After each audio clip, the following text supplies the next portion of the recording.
Mazu Yachts in Turkey is an intriguing brand. To date, they've produced fast tenders and runabouts in carbon composites with a high-end feel and finish for fun in the sun. But a couple of years ago, they announced they are moving into superyacht territory with a series of steel-hulled displacement yachts.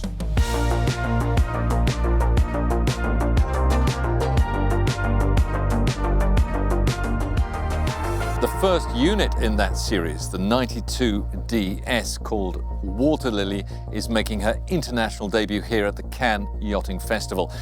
I'm pretty excited because from the outside she certainly looks different, and we're going to walk you through her design, layout and performance.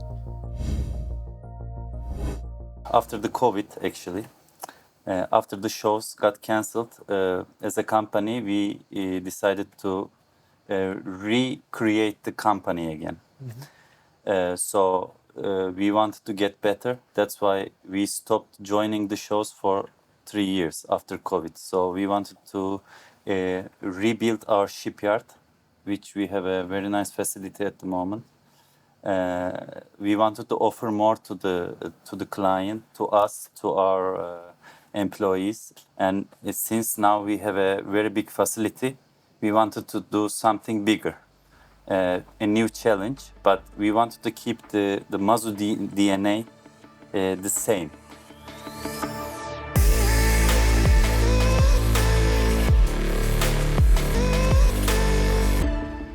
This is a steel boat. So in the market, 99% of the boats below 30 meters, production boats I'm talking about, are composite. So we wanted to build steel on purpose because we wanted to build a seaworthy, tough, strong boat. And like how we do the tenders also, we have the same approach for the bigger boats. We don't want to build in quantities. We want to build 2-3 boats per year, and we want to build good boats. Let's start with those unusual exterior lines. The chunky crossover styling is by Red Yacht Design in Turkey, who also did the interior design, by the way, and features a raised pilot house positioned well forward to maximize the interior volumes and aft deck space. The vertical bow adds visual impact and increases the waterline length, while the two-tone paintwork introduces a striking new aesthetic. When we are designing the exterior, the most striking thing about this styling was we made the hull very sleek, and we made the huge windows in the hull, and we kept the Mazu DNA and these edgy surfaces all around the boat. So that's the key point, and we started 3 years ago like this. And it took something like 6 months for us to design all the exterior. The stern platform is huge for a yacht that isn't quite 28.5 meters in length, and the side bulwarks fold down to create a bona fide beach club. Plenty of room here to store a tender, and a big tender up to 7 meters, because this is a 2-ton capacity transformer and various water toys while underway. These glass sliding doors lead into a bar cum kitchenette cum media room, but more on that later. Because we're on the outside already, I want to show the exterior first. Steps on both sides take us up to the open main deck, which is set up for alfresco dining in this case, and well shaded by the deckhead overhang, while another feature staircase leads up to the sun deck.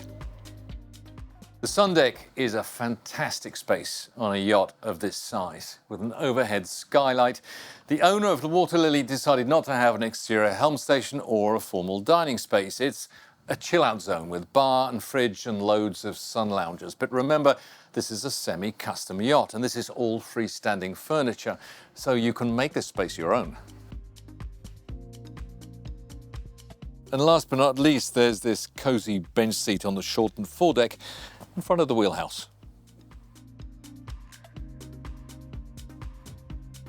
Moving inside, despite that big beach club, because the whole superstructure has been shifted forward, the main saloon is a very generous size. And the first impression is one of, well, light and lots of it, thanks, of course, to the full-height windows. But also this backlit feature wall and the glass risers in the stairs up to the sun deck, which we saw before. The choice of fabrics, furnishings and materials, they all add to, well, a feeling of casual airiness, if you like. For the interiors, actually, before meeting the owner, we received from Halit, from Mazu Yachts, that he wanted to have in this boat to create a very laid-back, very relaxed ambience, like a summer house, basically. And he said that when one comes into the boat, I don't want them to feel, you know, a little bit uncomfortable, like they don't. He didn't want them to think, would I scratch the surface? Can I sit here? You know, things like that, little things like that. We preferred light colors, very easy on the eye. Oak veneers, oak parquet, very light color upholstery with a little touches of color here and there. There's a dayhead and a well-equipped galley with access to the port side deck at the foot of the stairs to the pilot house. And to the right on main deck is the full beam master suite with bathroom and walk-in closet in the bow. Below deck, the 6.7 metre beam provides space for another 3 ensuite guest cabins, 2 twin singles and a full beam VIP suite, as well as 2 cabins for 4 crew with a shared bathroom in the bow. Unusually for this size of yacht, the crew have their own service stairs. This is the space we saw from the aft deck with the glass sliding windows. And basically it serves as a bar, kitchenette and media room with a pop-up TV in the corner over there. But it could just as easily be a gym, for example, or even a second master suite. It's your choice. Okay, tour over. Now let's find out how the MAZU 92DS performs underway. The 92DS is powered by triple Volvo Penta IPS 1050 drives. This is the first time IPS propulsion has been installed on a steel-hulled yacht, requiring close collaboration between Volvo Penta and Profjord in Sweden for the naval architecture and Alpha Marine Design for the structural engineering. The first challenge we had when we started to design this boat together with Mazu, it was to build the yachts in steel, the triple installation IPS 30, in a hull, which is steel, of course. Thanks to the collaboration with our, let's say, naval architect Profjord company, which has designed the hull in a very perfect way in order to reduce, the level of noise, vibration, but also to have the perfect, efficiency and performance matching the triple installation IPS 30. I think that we really reach a very high standard of comfort on board. The advantages of the inboard performance system, or IPS for short, can be summed up very simply: handling, maneuverability, comfort and efficiency. Waterlily has a top speed of 18 knots and a range of around 1,170 nautical miles, and that's with around 10,000 litres of fuel in the tank. Comfort, both zero speed and underway, is provided by a pair of Humphrey stabilizer fins, and she also has a 170 kilowatt lithium-ion battery pack to reduce noise and hours on the generators, both at anchor and at night, and that's with a full load.